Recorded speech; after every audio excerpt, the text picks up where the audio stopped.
welcome to this video. We're going to start learning a new song today. It's Jimmy Mac. It's quite a sweet Motown track. It's not aggressive in any way.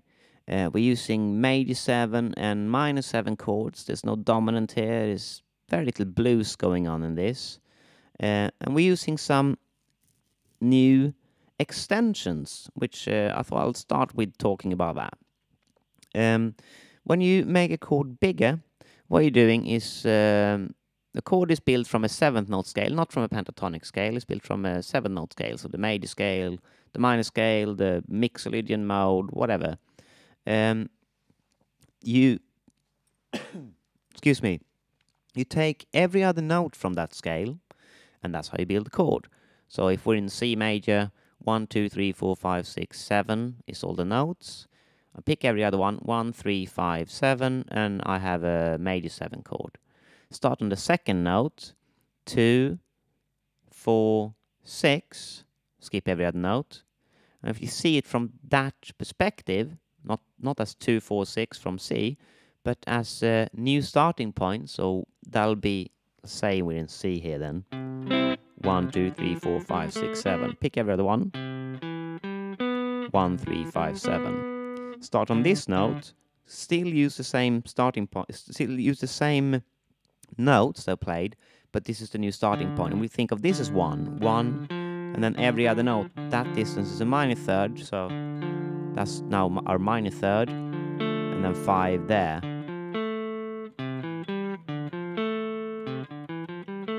That's how we build chords. So that'll be a D minor, it'll be the second chord. Naturally, the third chord would be an E minor. Naturally, the fourth chord would be an F major.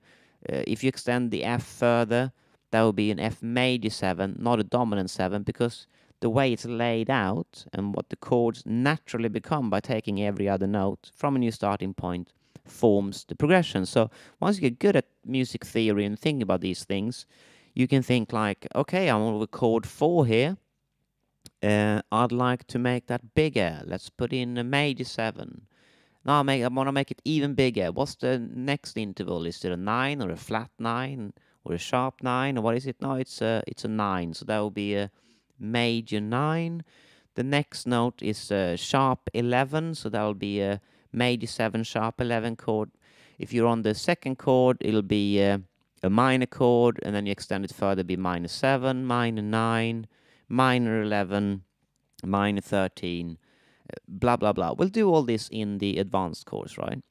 But what you can also do is you can substitute, because you're picking every other note. So if we're in the key of C major, if we're playing, I want to play C, and then I want to play C major 7. Instead of extending that chord and thinking like, that's the major 7 there, I can think of it as like, I'll start on that note, 1, 3, 5, 7. I start on the third, and I play whatever happens naturally in the scale from there. So that's an E minor. So instead of playing C to C major 7, I could play C to E minor. That's a C, right? That's an E minor. You see how only one note changed? So that would be, instead of saying I'm playing a C major 7, I could substitute and play an E minor instead. And effectively, I'm getting the same result. So when we play this, in this song, we're in the key of D flat. The second chord we play, the first chord we play of the intro is the second chord of the key, rather. D flat. So E flat minor is the first chord of the song. It's the second chord of the key. Here's the lowest point. It's a combination of a C minor shape, which you can't play like that, right? You have to keep only that bit, great for rhythm parts. And the D minor shape, really hard down here. See, that's the D minor. So we combine them, and we don't have to say this is a G flat, so it's a E flat minor with a G flat in the bass. We're getting just too detail orientated then. It's not a bass note even, so it's just an E flat minor. E flat minor 7, that's the root, right? Down 2, and now we have an E flat minor 7. E flat minor, E flat minor 7. But what does it look like? It looks like an E-shaped G flat.